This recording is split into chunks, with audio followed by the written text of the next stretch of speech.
Anybody home?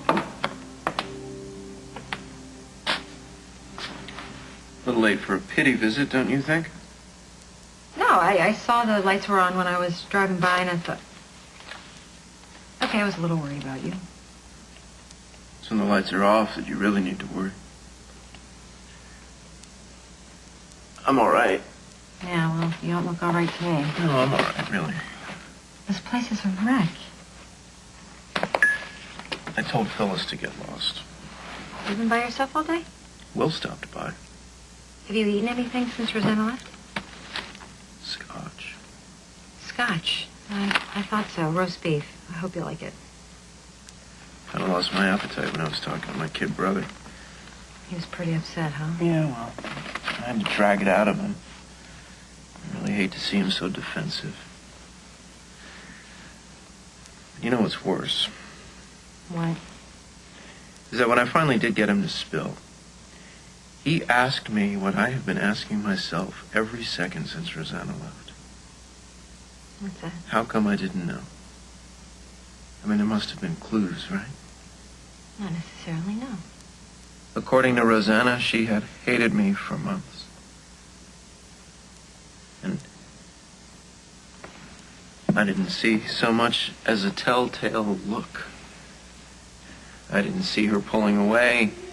How could I not see any of the signs? How could I be so caught up in getting Barbara that I didn't see my own wife tearing my heart out, and all the while, very effectively, I might add, acting as if she were in love with me?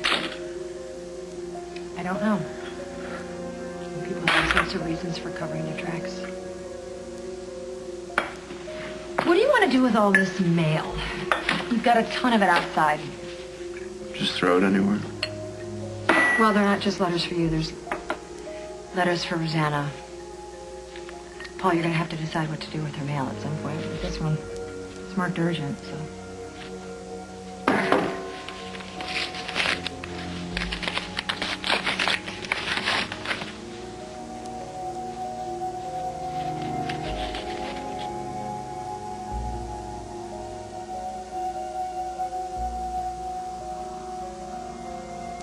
Everything that Rosanna told me the day that she left me was a lie.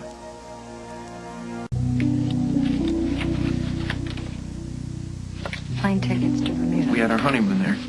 And we got reservations at the same hotel, and there's a letter from the travel agent. All arrangements have been made to your specifications, Mrs. Ryan. I hope your husband will be surprised and pleased with his... She goes on to say how great it is that Rosanna gave her so much lead time because the hotel is so in demand. When is your anniversary? In November. And we had talked about this, but Rosanna, she arranged it to surprise me. Paul, this doesn't make any sense. Exactly. You tell me, Emily, what wife plans a romantic anniversary trip 8 months down the road for a husband that she's about to divorce? I gotta hand it to Rosanna. She was very convincing. I mean, I didn't want to believe her at all, but she was so final that, I had to accept it. And now you don't. No. How can I? It was all a lie. Paul, where's your proof? Here's my proof, Emily, right here.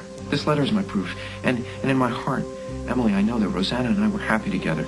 And then to find out that my wife had gone to so much trouble to plan a surprise for us so many months in the future. I mean, this proves that I wasn't making it up. I'm sorry, but I'm not so sure it proves anything. How can you say that? Because I remember Rosanna drugging me. I mean, isn't it possible she planned this trip to throw you off guard, to make you hurt even worse when she left? Why would she do that? I know it's hard to think of that way.